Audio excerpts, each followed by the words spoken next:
గత 5 దశాబ్దాలుగా విద్యా వ్యవస్థలో వస్తున్న మార్పులకి, విద్యారంగ సమస్యలకు వ్యతిరేకంగా, కార్పొరేట్ విద్యా విధానానికి వ్యతిరేకంగా, విద్యా కాషాయీకరణకు వ్యతిరేకంగా, హిందూ మతోన్మాదానికి వ్యతిరేకంగా పీడీఎస్యు అనేక పోరాటాలు నిర్వహిస్తూ వస్తూ ఉన్నది. ఇవాళ కేంద్ర రాష్ట్ర ప్రభుత్వాలు మొత్తం కూడా విద్యారంగాన్ని నిర్వీర్యం చేస్తూ కార్పొరేట్స్కి అప్పచెప్పేటట్టుగా ఇవాళ ప్రైవేట్ యూనివర్సిటీలను తీసుకొచ్చే స్థితి ఇవాళ దేశంలో ఉంది.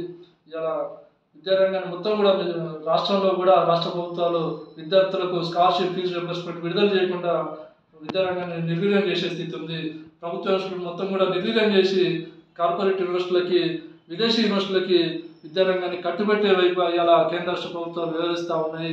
కాబట్టి వీటన్నిటిని వ్యతిరేకిస్తూ పీడీఎస్యు అక్టోబర్ 28, 29, 30 తేదీల్లో పీడీఎస్యు తెలంగాణ రాష్ట్ర 4వ మహాసభల్ని వనపర్తి జిల్లా కేంద్రంలో నిర్వహించుకుంటూ ఉంది.